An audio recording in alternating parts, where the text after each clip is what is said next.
सभी मेरे हिंदू माँ बहनें, भाई बहन, छोटे बच्चे, सभी को मेरा आदाब। और सभी मेरे मुस्लिम माँ बहनें, भाई, छोटे बड़े बच्चे, सभी को अस्सलाम वालेकुम। आज ओबीसी का कैंप लगने जा रहा था, पूरी हमारी तैयारी थी और अचानक मेरी मम्मी का इंतकाल हो गया और कैंप जो है वो मैंने रोक दिया। बल्कि उनका इंतकाल जब हुआ कल और मैं मिट्टी देने के लिए चला गया। आप लोग आए हैं, जो मदर गुजरी हैं उनके लिए दुआ हो जाए। अल्लाह ताला से दुआ है कि अल्लाह ताला उनको कब्र के अज़ाब से बचाए, अल्लाह ताला उनके गुनाह माफ़ करे। और जो लोग और गुजर गए हैं सभी लोगों के अल्लाह ताला गुनाह माफ़ करे, सबको जन्नतुल फिरदौस में मुकाम अता फरमाए और हमें नेकी पर चलने की तौफीक अता फरमाए। जो हमसे गुनाह हो गए हैं अल्लाह ताला हमें माफ़ कर दे और आगे से आने वाले गुनाहों से बचाए। मरने वाला तो चला जाता है, मुझे भी मरना है, लेकिन जो ज़िंदा है मेरी सोच ये रहती है कि उनको फ़ायदा हो जाए। मरने वाला एक तरफ हो जाता है। लेकिन आज हमारे बहुत सारे मेहमान आए हुए हैं और सबकी नज़र मेरे ऊपर थी कि ओबीसी का कैंप लग रहा है। मैंने समाज को देखते हुए और मुझे तकलीफ़ इस बात की, इधर तो मदर के माँ के गुजरने की तकलीफ़ और इधर कैंप को मना करने की तकलीफ़, दोनों तरफ की मुझे बहुत ज़बरदस्त तकलीफ़ है। और कैंप हमारा जो है वो हफ्ते के दिन लगेगा, शनिवार को। ये जो इतवार के दिन नहीं लगेगा, हफ्ते के दिन 9 बजे से 12 बजे तक कैंप लगेगा। और आप लोगों को फिर एक हफ्ता मिल गया। जिनकी फ़ाइलें तैयार हो गई हैं, कल से मेरे पास फ़ाइलें लेकर आए, उन फ़ाइलों को मैं कंप्लीट करूँगा। जिनके पेपर्स ज़्यादा होंगे, फ़ोटो स्टेट ज़्यादा लगी हैं, तो मैं उनकी फ़ोटो स्टेट उसमें से कम कर दूँगा और जिनके पेपर्स कम होंगे तो उनमें मैं आपसे ले करके लगा दूँगा। वो लोग जिनकी तैयारी नहीं थी और जिनको मालूम भी नहीं था कि यहाँ ओबीसी का कैंप लगने वाला है, तो उनको भी टाइम मिल गया कैंप के 5-7 दिन आपको मिल गए, यानी कुछ 7 दिन मिल गया। एक दूसरे से आप चर्चा करें। 1993 का प्रूफ आप लोग आए हैं, जो मदर गुजरी हैं उनके लिए दुआ हो जाए। अल्लाह ताला से दुआ है कि अल्लाह ताला उनको कब्र के अज़ाब से बचाए, अल्लाह ताला उनके गुनाह माफ़ करे। और जो लोग और गुजर गए हैं सभी लोगों के अल्लाह ताला गुनाह माफ़ करे, सबको जन्नतुल फिरदौस में मुकाम अता फरमाए और हमें नेकी पर चलने की तौफीक अता फरमाए। जो हमसे गुनाह हो गए हैं अल्लाह ताला हमें माफ़ कर दे और आगे से आने वाले गुनाहों से बचाए। कैंप का मामला हफ्ते के दिन आप 9 बजे से, और ऐसे सिस्टम नहीं होगा जैसे मैंने बिठा लिया आपको, आते जाएंगे, काम होता जाएगा। ये हमारे शमीम अहमद सैफ़ी साहब पूरे भारत के हमारे ओबीसी के चेयरमैन हैं। उस ओबीसी में चाहे हमारे हिंदू भाई हों, चाहे हमारे मुस्लिम भाई हों, सबके चेयरमैन बैनर लगा हुआ है। सैटरडे को सबसे पहले हम, जब वो आ जाएंगे, हम उनका स्वागत करेंगे फूल पत्तियों से, फूल मालाओं से। जो माँ बहनें हैं वो अपना उन पे पत्तियों से, फूल पत्तियों से स्वागत करेंगी। और जो हमारे जेंट्स हैं, कुछ हमारे मुख्तसर लोग हम उन्हें चुन लेंगे, वो उनका फूल मालाओं से स्वागत करेंगे। तो ज़रा उनका दिल चौड़ा हो जाएगा। मान सम्मान की सारी बात होती है, उससे सारे काम हो जाते हैं। फिर हमारा यहाँ कैंप लगा होगा, एक टेबल पर तो मैं अकेला हूँगा और वहाँ वो अफसर बैठे होंगे। पहले आप मेरे पास आइएगा, मैं आपकी फ़ाइल उधर भेजूँगा, वो आपकी फ़ाइल चेक करेंगे और वो जमा कर देंगे। कोई अगर दिक्कत आती है, कोई अफसर कुछ कहते हैं, तो आप मेरे पास आइए, मैं उनको देख करके समझाऊँगा, फिर वो आपकी फ़ाइल जमा कर लेंगे। फ़ाइल आपकी कंप्लीट हो जाएगी और फाइल बड़ी आसानी से आपकी जमा हो जाएगी, कोई दिक्कत नहीं आएगी। रह जाती है हमारी इंक्वायरी की बात। हम सब हिंदुस्तानी हैं और हिंदुस्तान हमारा वतन है। चाहे कोई भी भाई हो हमारे, जो भी आपके दरवाजे आए, तो गर्मी हो रही है, पानी ज़रूर पिला दीजिएगा, जिससे वो खुश होकर चला जाए और आपका ओबीसी का सर्टिफिकेट बन जाए। ओबीसी का सर्टिफिकेट बहुत से लोगों को ये पूछ रहे हैं कि इससे क्या फ़ायदे हैं, क्या है ये ओबीसी का।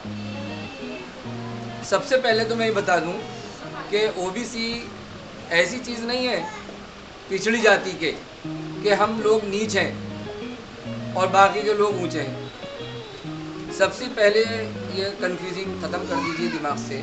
बहुत से लोग बिरादरी को छुपा भी लेते हैं और छुपाने से हमारा नुकसान हो जाता है। तो मैं चाहता हूँ कि हम कोई चीज़ ऐसी ना छुपाएं जिससे हमारा नुकसान हो जाए। ओबीसी का मतलब है पिछड़ी जाति का कि हम सरकार कहती है कि ये लोग जो है कारोबार से कमज़ोर हैं और इन्हें रोज़गार दीजिए। रोज़गार दो तरह से मिलता है, एक पढ़ाई लिखाई से नौकरी लग कर के मिलता है, दूसरा जो हम व्यापार करते हैं बिजनेस करते हैं उससे मिलता है। उन दोनों चीज़ों में जो हम बिजनेस करते हैं उस बिजनेस में और जो हम पढ़ाई लिखाई जो एजुकेशन करते हैं उसमें दोनों में बहुत ज़्यादा सहूलत दी है। यहाँ तक कि अगर सरकार हमें मकान दुकान फ्लैट अगर देती है गरीब जनता को, तो सबसे पहले जो ओबीसी में आते हैं उनको, जो विकलांग हैं उनको, जो बेवा विधवा हो जाती हैं इनको पहले मिलता है। अगर हमारे सर्टिफिकेट लगे हैं तो सबसे पहले हमारा नंबर आएगा, हमारा ही फ्लैट लेंगे। अभी एक स्कीम आई थी, 1-1 लाख रुपए आप जमा कीजिए। फ्लैट आए थे सरकार से छूट के साथ, तो 1-1 लाख रुपए जमा कीजिए और उसमें एक कॉलम थी कि जो ओबीसी में आते हैं उनको पैसा जमा नहीं करना है। तो 1 लाख रुपए हमारे पास होंगे नहीं, फार्म हम जमा करेंगे नहीं और ओबीसी के सर्टिफिकेट से हमारे 1 लाख रुपए बच रहे हैं। दूसरा, अगर हम कहीं एडमिशन कराने जाते हैं और हम एजुकेशन कर लेते हैं, ग्रेजुएशन में हम जाते हैं, कॉलेजों में हम जाते हैं, तो 90% से हमारा एडमिशन होता है और अगर हमारे पास ओबीसी का सर्टिफिकेट है तो 60% से हो जाता है और सबसे पहले हो जाता है। और ओबीसी जो है पढ़ाई लिखाई, मान लीजिए हम गरीब हैं और हम चाहते हैं हमारे बच्चे पढ़ें और पढ़ लिखने के बाद अच्छे नौकरी लगे, उनको अच्छा रोज़गार मिले, तो उसके लिए अगर हम ओबीसी में आते हैं, ओबीसी का अगर हमारा सर्टिफिकेट है और हमें पढ़ाएगी और पढ़ाई का खर्चा उठाएगी, सरकार हमारी नौकरी लगाएगी और नौकरी लगाने के बाद वो हमारे जो पेपर्स हैं वो अपने गिर में रख लेगी और हमारी नौकरी लगा करके और हमारी तनख्वाह से अपना पैसा काटती रहेगी। अच्छी हमारी तनख्वाह हो जाएगी, रोज़गार हमें मिल जाएगा। बड़ी तनख्वाह होती है, 1-1.5 लाख रुपए से कम नहीं होती है। मान लीजिए हमें डॉक्टर बनना है, MBBS करना है, तो MBBS करना कोई आसान नहीं होता है। तो हम एजुकेशन लोन जब हम सरकार से लेंगे तो सरकार हमारा पढ़ाई का खर्चा और हमें डिग्री प्लस हमारी नौकरी सरकारी अस्पतालों में और हमारी जो नौकरी लगेगी उससे सरकार हमारा पैसा काटेगी, हमें नौकरी मिल जाएगी। हमें लोन मिलता है सरकार से छूट के साथ, बिना ब्याज के, बड़ी रियायत के साथ। एडमिशन हमारा सबसे पहले होगा, जॉब हमारी सबसे पहले लगेगी और ख़ास तौर से जो हमारी बहनें बच्चियां हैं और बच्ची के पास ओबीसी का सर्टिफिकेट है तो एक मल्टीमीडिया कोर्स होता है जिसमें कंप्यूटर के सारे कोर्स उसमें आ जाते हैं, वो 3 लाख रुपए का कोर्स होता है। और हम अगर ओबीसी में आते हैं और ओबीसी का सर्टिफिकेट हमारे पास है तो फ्री होगा, 3 लाख रुपए आपके बच गए।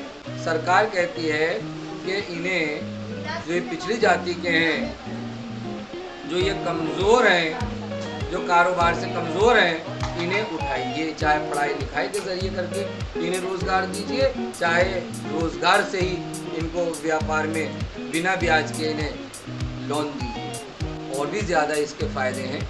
मैंने यहाँ ओबीसी की शुरुआत की है क्योंकि मेरी ड्यूटी लग गई है, मुझे ओबीसी का जनरल सेक्रेटरी बना दिया है पूरी दिल्ली का। अभी तो मैं कैंप, सबसे पहले शुरुआत मैंने अपने एरिया से की है। जगह जगह हम कैंप लगाएंगे, कभी मैं नागलोई में, कभी इंदरलोक में, कभी यहाँ मौजपुर में, कभी मुस्तफ़ाबाद में, कभी तिमारपुर में। जैसे जैसे हम कैंप लगाएंगे वहाँ वहाँ आप लोग अगर रह जाओगे तो मैं आपको बता दिया करूँगा कि वहाँ हमारा कैंप लग रहा है, तो आप अपने फार्म वहाँ जमा करके आएंगे तो वो भी मेरे अंडर रहेगा। मैं कोशिश करूँगा कि यहाँ के लोगों के फार्म में यही आपको दे दूँ। जो हमारे अफसर आएंगे वो फ़ाइल आपकी जमा करेंगे। फ़ाइल जमा करके 1993 से लेके कंटिन्यू जो है लगातार, यानी 20 साल के 20 पेपर हो गए, लेकिन हमारे पास है नहीं। तो हमने ये सिस्टम बनाया, हमने रिक्वेस्ट करी कि सिर्फ अगर एक ही हमारा कोई 1993 का प्रूफ है तो उसी से आप हमारा OBC का बना दीजिए, क्योंकि 1993 का तो प्रूफ है, हम रहते तो हैं। और उसके अलावा इसमें आधार कार्ड, पहचान पत्र, बच्चों की जन्म पत्रियाँ, स्कूल के सर्टिफिकेट, नए पुराने राशन कार्ड, नए पुराने पहचान पत्र, कोई पैन कार्ड और ड्राइविंग लाइसेंस, किसी कोई शॉप का हमारा लाइसेंस, कोई मकान हमने खरीदे बेचे। देखिए, मकान बेचा करो तो बेचने वाले से तय कर लिया करो कि हमने मकान जो बेचा है आपसे हमें फ़ोटोकॉपी चाहिए। आपके पास प्रूफ आ जाएगा कि आपने मकान बेचा है। और बेचने से पहले एक कॉपी अपने पास रखो कि ये मकान हमारा था, वो हमारे पास प्रूफ रहेगा। आज हम भागे फिर रहे हैं। और उसके अलावा जो हम जहाँ के हम रहने वाले हैं, वहाँ से दिल्ली में कोई चिट्ठियाँ आई हुई हो और उस पर लिफाफे में मोहर लगी हो, वो भी चल जाएगा। पासपोर्ट, कोई पुराना हमारा पासपोर्ट हो और 93 के लास्ट डेट है 93 से पहले अगर होता है जब भी कोई बात नहीं, लेकिन 93 से शुरुआत है। 92 का हो, 91 का हो, 90 का हो, 85 का हो, 80 का हो, 87 का हो, वो चल जाएंगे। कोई सरकारी पर्ची, कोई लाइट का बिल, कोई पानी का बिल, कोई पानी के मीटर की रसीद की फ़ोटोकॉपी, मीटर की लाइट के मीटर की फ़ोटोकॉपी, कोई हम हाउस टैक्स हमने जमा करा हो, कोई हमारे यहाँ सरकार से इंक्वायरी आई हो उसकी रसीद हो, गैस के चूल्हे सिलेंडरों की रसीदें हों, उसकी पासबुक हो, बैंक के खाते हों, बैंक की स्टेटमेंट हो। स्टेटमेंट कहते हैं जो बैंक के अंदर हमारा ट्रांजैक्शन चलता है, जो हम पैसे जमा करते हैं और निकालते हैं, उसको हम अगर रिकॉर्ड ले लें उसको स्टेटमेंट कहते हैं। हम बैंक से स्टेटमेंट ले आइए। तो किसी का करंट अकाउंट वो होता है जो हम बिजनेस का खाता खुलवाते हैं। सेविंग अकाउंट वो होता है जो हम अपने नाम से खुलवाते हैं, हमारे नाम से, पर्सनल नाम से। यानी मेरा नाम मोहम्मद नाजिर है तो मोहम्मद नाजिर के नाम से जो खाता खुलेगा वो सेविंग होता है। और जो मैं अपनी कंपनी का, मान लीजिए मेरी कंपनी है प्लाजा, तो मैं प्लाजा के नाम से मैंने खाता खुलवाया है तो कम से कम 5000 से खुलता है, उससे कम नहीं खुलता है, तो वो कंपनी उसे करंट अकाउंट कहते हैं। जितने भी पेपर्स हैं, हमारे जो बच्चे हैं उनकी जन्म पत्रियाँ, स्कूल के सर्टिफिकेट, हमारी सबकी जन्म पत्रियाँ, हमारे सबके स्कूल के सर्टिफिकेट, हमारे पासपोर्ट, हमारा ड्राइविंग लाइसेंस, हमारी दुकानों के लाइसेंस, जो भी पेपर्स हमारे हैं, दिल्ली की ID, सारे पेपर्स इकट्ठे कर लीजिए।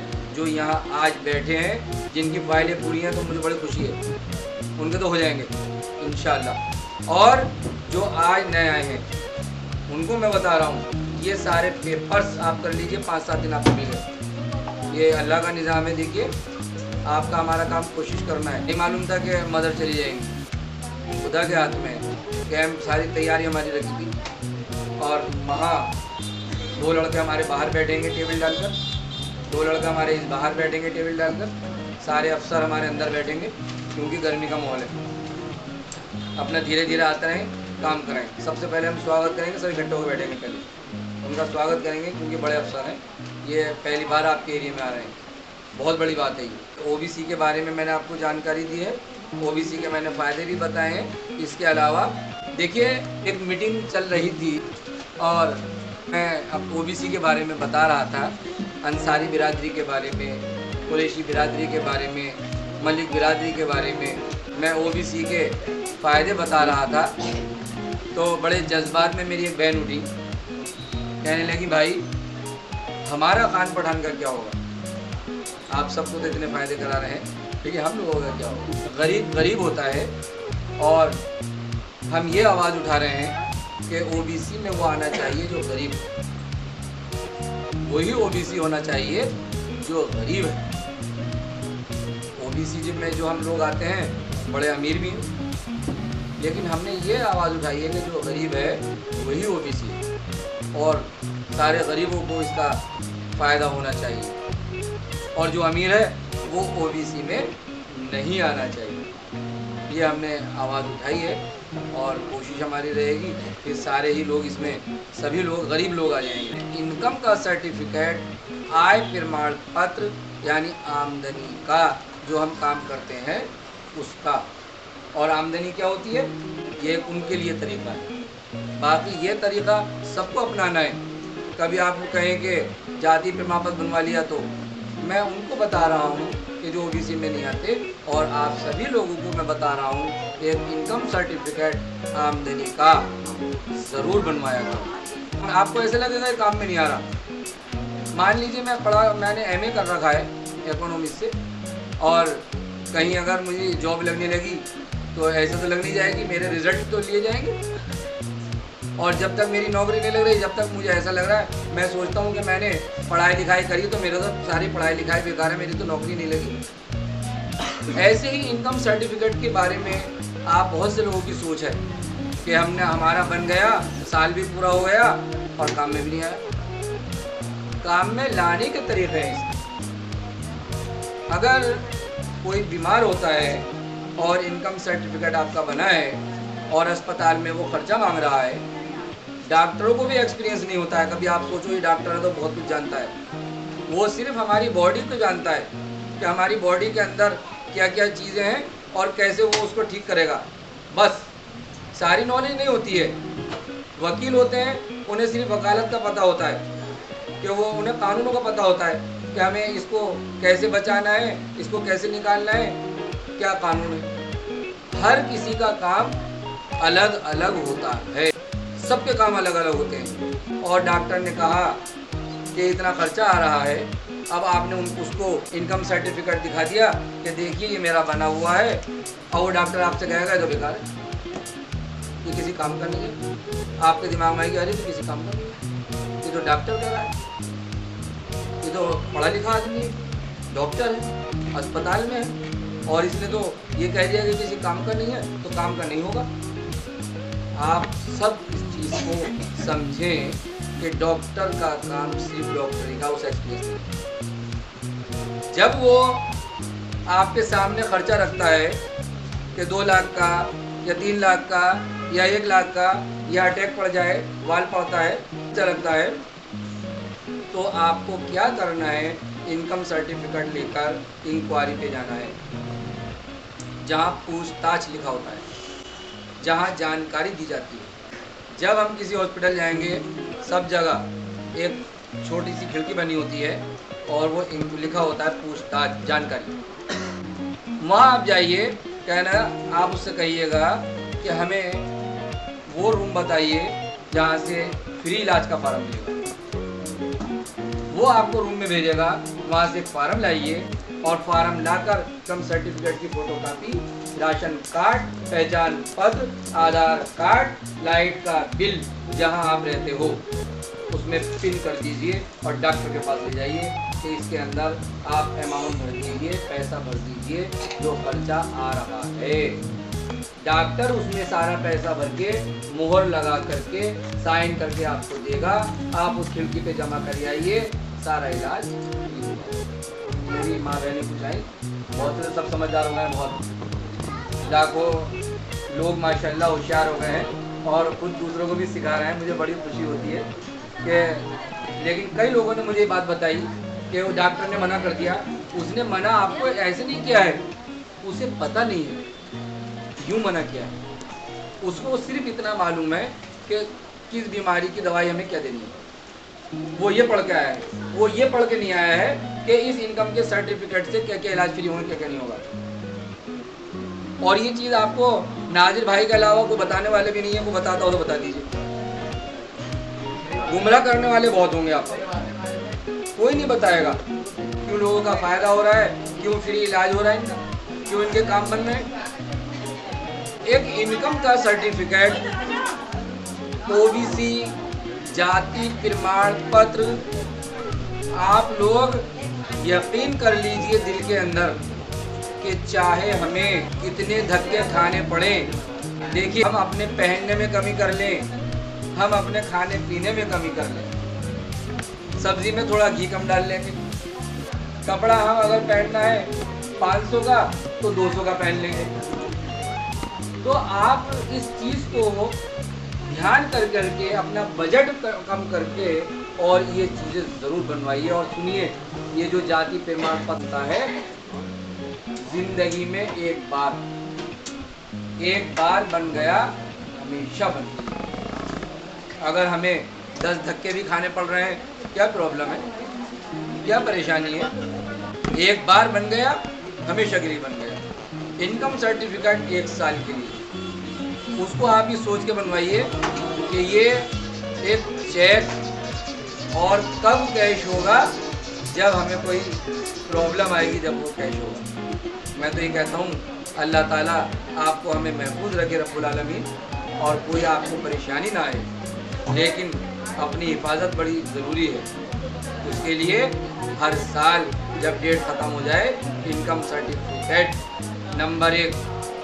दूसरा, बैंक का खाता स्कूल से बच्चों का खुल जाए, वेलकम, बहुत बढ़िया। नहीं है फ़ौरन बच्चे का भी खुलवाइए, अपना भी, शौहर का भी, सबका अलग अलग खुलता है। खाता खुलवा लीजिए। जिस दिन हमारा खाता खुलेगा और चलता रहेगा तो दिल्ली का सुलूक चलता रहेगा लगातार, कोई साल गैप नहीं होगा। खाता ज़रूर खुलवाइए। और जब भी हम किसी से लोन लेंगे या फ्लैट लेंगे या किसी हमारा कोई स्कीम आ जाती है या हम पेंशन लेंगे, कुछ भी हम करने जाएंगे सरकार से या कोई पैसा लेने जाएंगे, जो मेरी माँ बहनें बेवा हो जाती हैं, आदि उन बच्चियों को चेक मिलते हैं, तो बिना खाते के कोई भी पैसा, कोई सहूलत हमें नहीं मिलेगी। बैंक का खाता ज़रूर खुलवाइए। अभी एक कैंप हमने लगाया है और हमारे पास अल्लाह का बड़ा शुक्र है कि बड़ी अच्छी टीम है हमारी। अभी तो हम आपके जाति प्रमाण पत्र बनवा रहे हैं और जिन जिन के बनते जाएंगे उनको हम इंशाअल्लाह रोज़गार दिलाते जाएंगे। और उसके लिए बैंक का खाता, राशन कार्ड, पहचान पत्र, आधार कार्ड, ओबीसी प्रमाण पत्र, इनकम सर्टिफिकेट।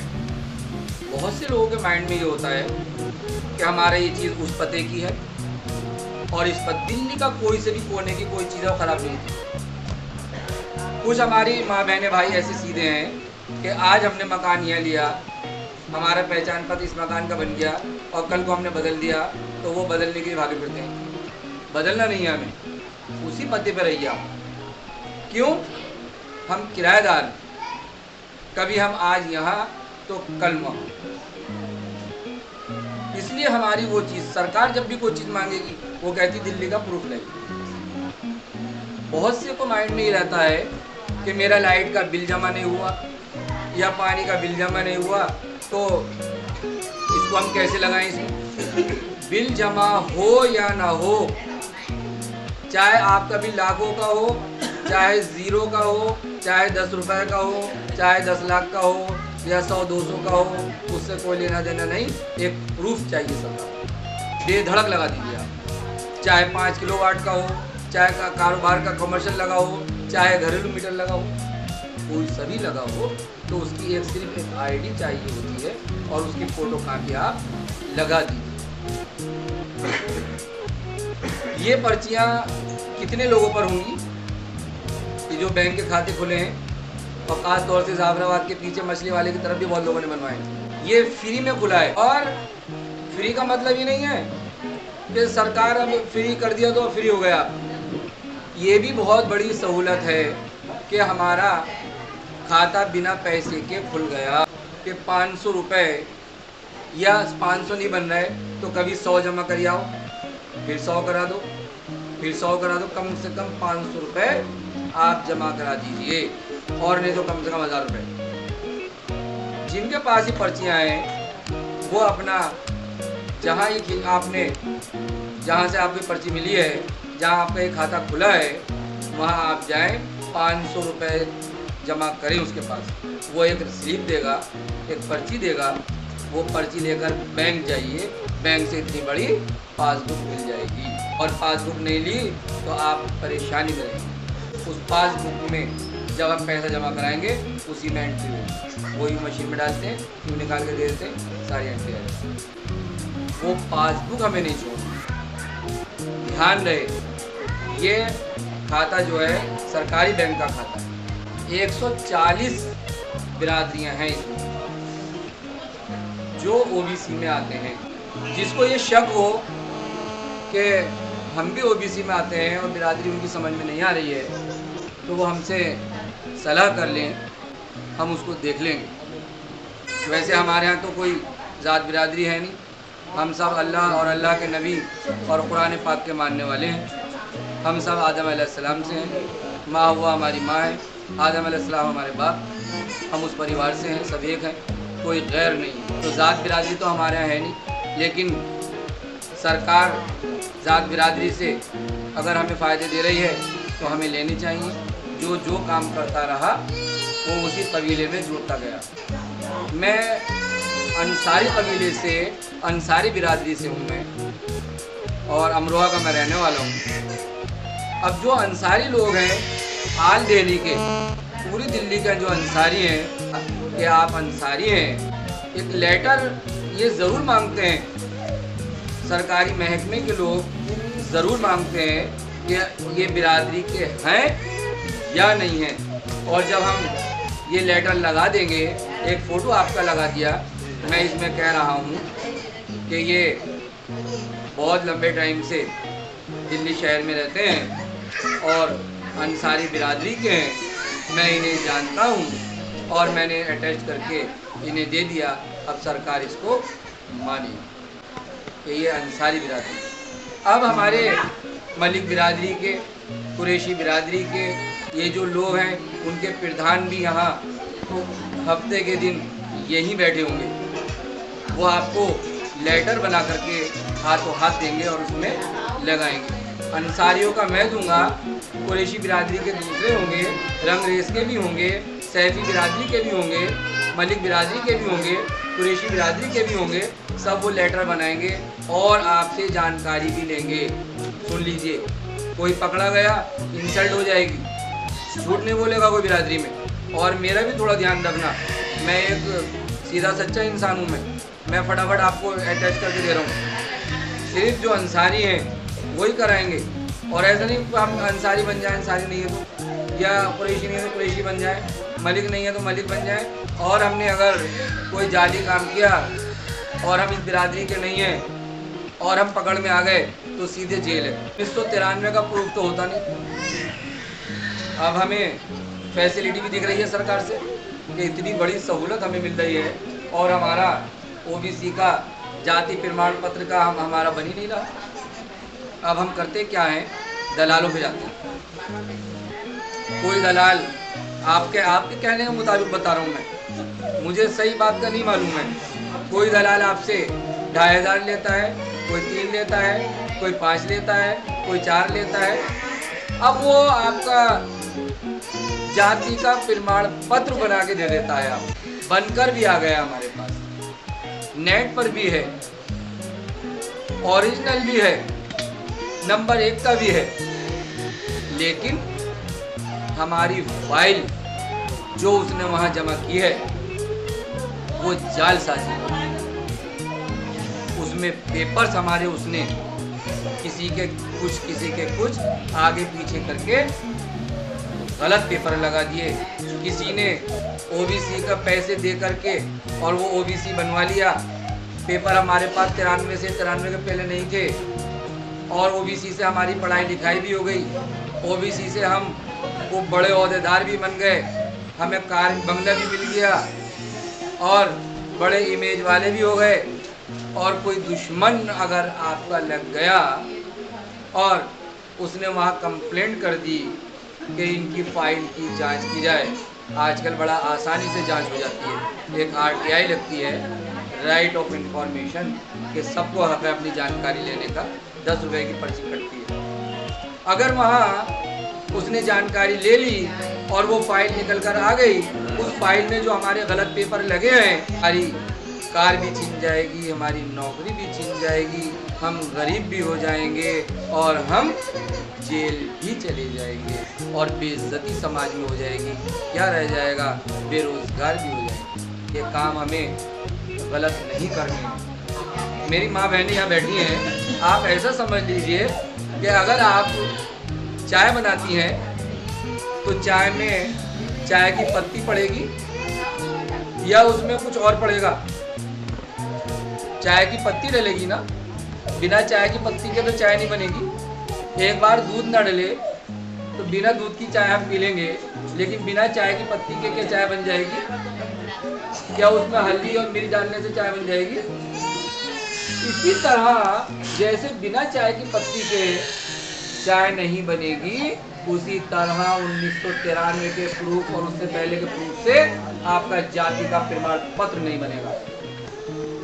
इसलिए कोई काम आप गलत मत करना।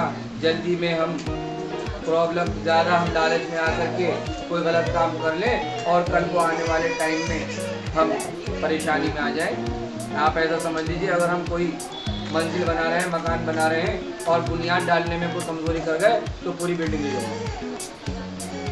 इस तरह हमें कोई गलत काम नहीं करना है। दूसरी बात सुनिए, यही सेम चीज हमारी जन्म पत्रियों की है। बड़ा खुश हो के बता रहे हैं आप लोग, 500 रुपए में जन्म पत्री बनवा ली। उस जन्म पत्री को नेट पर चेक कराओ, अगर नेट पर आ जाए तो ठीक, नहीं आता है तो जाली है। अगर जन्म पत्री गलत लग गई, एडमिशन हो गए, पढ़ाई लिखाई हो गई, रोजगार मिल गया, अमीर हो गए, ज़रा सी देर में फकीर हो जाएंगे अगर हमें पता लग गया जन्म पत्री जाली है, और जेल अलग हो जाएगी। कोई काम ऐसा हमें गलत नहीं करना है, क्योंकि ये रोजगार है। पढ़ाई लिखाई एक रोजगार है।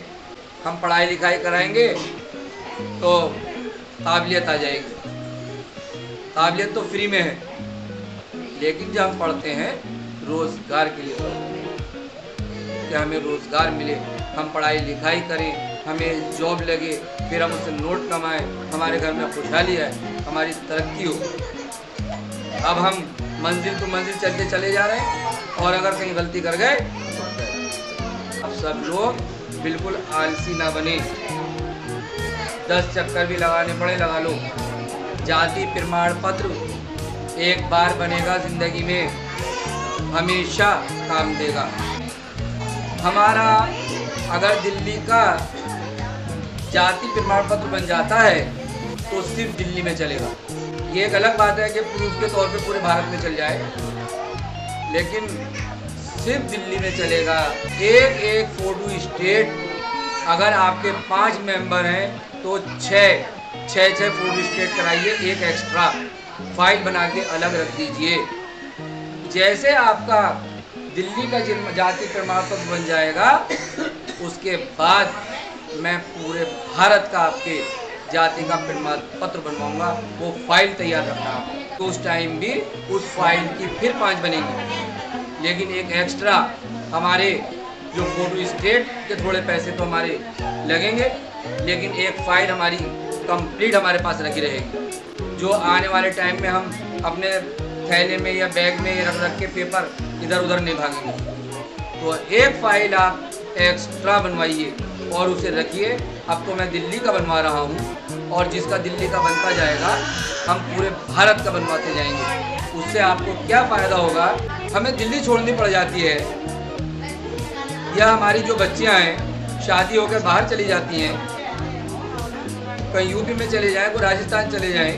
हमारी जवान बच्चियाँ शादी होकर नसीब नहीं होता है कि कहाँ किसका नसीब कहाँ ले जाए, परदेश में इधर उधर चली जाती हैं। तो जाति का प्रमाण पत्र जो उनका बना होगा, जो हमारा बना होगा, वो हर जगह काम करेगा, हर जगह सहूलत मिलेगी। मकान मिलेगा तो यूपी में भी मिल जाएगा, बिहार में भी मिल जाएगा, राजस्थान में भी मिल जाएगा। सारे भारत में जहाँ हम होंगे वहीं हमारा काम हो जाएगा। खास तौर से जो हमारी बच्चियाँ जो यंग पढ़ रही हैं, तो उनका अगर दिल्ली का बन जाए तो पूरे भारत का बनवाएं, और भारत का बन जाएगा फिर हमें दिक्कत नहीं आएगी। अगर यूपी में मान लीजिए कोई स्कीम आ जाती है तो दिल्ली से हमारा बना है और पूरे भारत का बना है, तो हमें यूपी की स्कीम मिल जाएगी। राजस्थान में है तो वहाँ की मिल जाएगी, जहाँ हम हैं वहीं वो हमें इसकी मिल जाएगी और ओबीसी कार्ड हमारा प्रमाण पत्र काम कर जाएगा, आपको सहूलत होगी। और उस टाइम नाजिर भाई को आप ज़रूर याद करेंगे कि हाँ नाजिर भाई ने हमारा कोई काम करा, कोई मशवरा दिया था हमें। ये बहुत सी कंप्लेंट तो मेरे माँ बहन भाइयों की ये भी है कि हमसे पैसे ले लिए और उसके चक्कर लगाए जा रहे हैं, जितना पैसा दिया था अब उससे ज़्यादा उसके घर के चक्कर लगाने में लगा दिए, काम फिर भी नहीं हुआ, परेशानियाँ लगा दी। तो इस बात पर आप ध्यान दीजिएगा। इनकम सर्टिफिकेट और गरीबी रेखा के राशन कार्ड, जाति का प्रमाण पत्र जिन जिन के पास हो जाए मेरे रजिस्टर में एंट्री कराइए, मैं उनको रोज़गार कराता हूँ, कोशिश करूँगा। अब कोई मुझसे कहे भाई नाजिर भाई कब जाओगे ऊपर, मुझे पता ही नहीं। ये तो अल्लाह के हाथ में है और रोज़गार भी खुदा के हाथ में है। हम मेहनत करेंगे। इतने लोग यहाँ बैठे हैं, सुनिए, कॉलेज में कितने बच्चे पढ़ते हैं, स्कूलों में कितने बच्चे पढ़ते हैं। कोई बच्चा तो बेचारा घासी घूमता है और एक बच्चा मिनिस्टर बन जाता है। एक साथ बैठ करके पढ़ने में दोनों लड़के एक साथ पढ़ रहे हैं और एक बच्चा इतना बढ़िया पढ़ाई लिखाई में, जो कमज़ोर, एक कमज़ोर है और एक बड़ा हाई फाई पढ़ाई लिखाई में, और उसके बाद जब नसीब चलता है तो जो बच्चा कमज़ोर था वो मिनिस्टर बन गया और जो पढ़ाई लिखाई में बढ़िया था वो मस्त हो रहा है, रिक्शा चला रहा है। तो ये नसीब होता है, लेकिन आधे से ज़्यादा नसीब हम लोगों के हाथ में। लाइन, एक कारोबार की एक लाइन होती है। अगर हमें पता लग जाए कि ये बिजनेस हमारा ऐसा है कि इसमें हम 2000 रुपये महीना कमाएंगे और एक बिजनेस ऐसा है कि जिसमें 20,000 रुपये महीना कमाएंगे, तो हम 20,000 रुपये कमाने वाली लाइन को क्यों ना पकड़ें? क्यों हम उसको कोशिश न करें? क्यों हम 2,000 रुपये महीने की कमाने वाली लाइन पे चलें? तो ये सब चीज़ें हम आपको बताएंगे और सारे अफसर अब हमारे आने शुरू होंगे। अभी तो ओबीसी के आ रहे हैं और इंशाल्लाह मेरी कोशिश होगी, जिस तरह आप मेरे साथ देते हो, मैंने देखा है कि जब मैं वो प्रोग्राम रखता हूँ तो आप फ़ौरन 500-700 लोग इकट्ठे हो जाते हो। ये कम बात नहीं है, बड़ी खुशनसीबी है मेरी। और इस बात का ऐसे ही जिस तरह आप चल रहे हैं ऐसे ही आप चलते रहें। कोई प्रोग्राम हुआ करे फ़ौरन आओ, 10-10, 5-5 लोग इकट्ठे लेकर आइए। और जब हम साथ बढ़ के चलेंगे, क्या नाजिर भाई के साथ इतने लोग हैं, अरे भाई नाजिर का काम करो। कोई पार्टी किसी की नहीं होती है। आप जिस पार्टी को अच्छा कहते हैं, हमारी भारतीय जनता पार्टी हो, चाहे कांग्रेस पार्टी हो, चाहे अब केजरीवाल जी आए हैं और भी हैं, अगर हम मोहर लगा के आ रहे हैं, कौन हमारा काम कर देगा? कोई नहीं करने वाला। कोई कितना भी बढ़िया है, वोट मांगने तो बहुत अच्छा आएंगे, हाँ मुझे दीजिए, मैं ये करूँगा, मैं वो करूँगा, मैं वो करूँगा। जीतने के बाद कोई नहीं करता, चाहे कोई सी भी पार्टी। हाँ, अब आपको ये देखना है, सिर्फ ये देखना है कि हम लोगों का काम कौन कर सकता है, कौन हमारा काम करता है, उसको दीजिए आप। ऐसे नहीं, लड़ाई झगड़े हैं बहुत होते हैं घरों में, परिवारों में, सब में चलते हैं। कहाँ झगड़ा नहीं होता है? झगड़ा हो भी जाए और बड़ा बड़ा घटिया झगड़ा हो जाता है एक परिवार में अपने। इसी तरह हमारा झगड़ा हुआ भारतीय जनता पार्टी से भी हुआ, तो कोई झगड़ा ही थोड़ी करते रहेंगे। एक बार झगड़ा करके देखा तो एक बार दोस्ती हाथ बढ़ा के भी देखेंगे। मेरा कहने का मकसद ये नहीं है, मैं किसी पार्टी का मामला यहाँ नहीं है, यहाँ एक कैंप का मामला है और मैं आपकी जो खिदमत कर रहा हूँ वो अपनी प्लाजा एजुकेशन सोसाइटी से कर रहा हूँ। ये एक अलग बात है कि मैं भारतीय जनता पार्टी से यहाँ जिला अध्यक्ष हूँ, उससे कोई लेना देना नहीं है। हमें ये परखना है कि हमारा कौन है, जो हमारे काम आ जाए वो हमारा है। इस बात पे आपको ध्यान देना है। और से एक बात और मैं आपको समझाना चाहता हूँ सबको, हम जब पढ़ते हैं तो 12 क्लास हमें पढ़नी चाहिए और 12 क्लास पढ़ के हमें कोई डिप्लोमा करना चाहिए जिसमें बच्चे का जहन लगता हो, वो हमें कोर्स कराना है। और जब हमारा बच्चा कोर्स कर लेगा तो उसकी नौकरी लग जाएगी। 12 क्लास पास के बाद ही वो डिप्लोमा होते हैं। अब हम करते क्या है, हम पढ़ाई करते रहते हैं। हमने 12 करे, फिर BA करा, फिर MA करा और फिर टहलते फिरा रिक्शा चला रहे। जब तक हमारा डिप्लोमा नहीं होगा, जब तक हमारी कीमत नहीं बढ़ेगी। और अगर हम पढ़ना चाहते हैं, अगर हम बच्चों को पढ़ाना चाहते हैं, 12वीं क्लास के बाद उसको डिप्लोमा होता है रेगुलर, यानी रोज़ जाना पड़ता है, अटेंडेंस लगती है। उसमें हमें ग्रेजुएशन बीए का फार्म प्राइवेट भर देना चाहिए, जिससे हमारी पढ़ाई भी चल रही है, हमारी एजुकेशन भी चल रही है और हमारा रोज़गार का सिलसिला भी लग गया। मेरे मम्मी जो है वो कम पढ़ी लिखी थी, उस ज़माने में लोग कम ही पढ़ते थे, और मेरे डैडी थोड़े पढ़े लिखे हैं और उस ज़माने में लोग कम पढ़े लिखे होते थे, 5 भी बहुत कहलाते थे। मैंने एमए कर लिया, 16 क्लास पढ़ा हूँ मैं, लेकिन जॉब नहीं लगी। बड़ी ट्राई मारी, कहीं लगने की भी कोशिश हुई तो बड़ी कम पैसों की थी, लेकिन अल्लाह ने मुझे एक लाइन ऐसी दी, पढ़ लिख के भी पढ़ाई ख़राब नहीं होती है, माइंड खुल जाता है, एक्सपीरियंस हो जाता है, कारोबार करने का सलीका आ जाता है। मैंने कारोबार की लाइन पकड़ी, कारोबार ने मेरा जंप लिया और बड़ा मेरा नाम दिल्ली में, पूरी दिल्ली में प्लाजा कापी वाले करके, जितनी भी पूरी दिल्ली में कापी बिकी प्लाजा के नाम की मेरी थी वो। कापी, फाइलें, रजिस्टर, सारा एरिया, जितनी भी दुकानदार है सब जानते हैं मुझे। लेकिन हुआ क्या, अचानक ज़िंदगी में तूफान आया, फैक्ट्री में आग लगी, गरीबी हो गया। तो मैं ये चाहता हूँ कि सरकारी महकमे में अगर हमारे बच्चों की जॉबें लग जाएँ तो अच्छी ज़िंदगी गुजरेगी। वहाँ कम से कम अगर हमारी लाख रुपये महीने की तनख्वाह है तो लाख रुपए हम सुकून से तो रह रहे हैं। बिजनेस ऐसी चीज़ होती है, बिजनेस एक रिस्क है, आसमान को भी बुलंदी पहुँचा देती है और ज़मीन में भी घुसा देती है। तो आप बच्चों को, जो मैंने आपको बताया, 12वीं के बाद डिप्लोमा कराइए, और अगर बच्चा पढ़ना चाहता है तो उसको प्राइवेट ग्रेजुएशन कराइए, प्राइवेट बीए कराइए, प्राइवेट एमए कराइए, और उसके बाद आगे चलते चला जाएगा सिलसिला। और जब डिप्लोमा हो जाए तो आप फिर आगे कुछ भी कीजिए, आपका रोज़गार बच्चे का लग जाएगा। और मैं इन्हीं अल्फाजों के साथ मीटिंग को ख़त्म करता हूँ। सभी को अस्सलाम वालेकुम।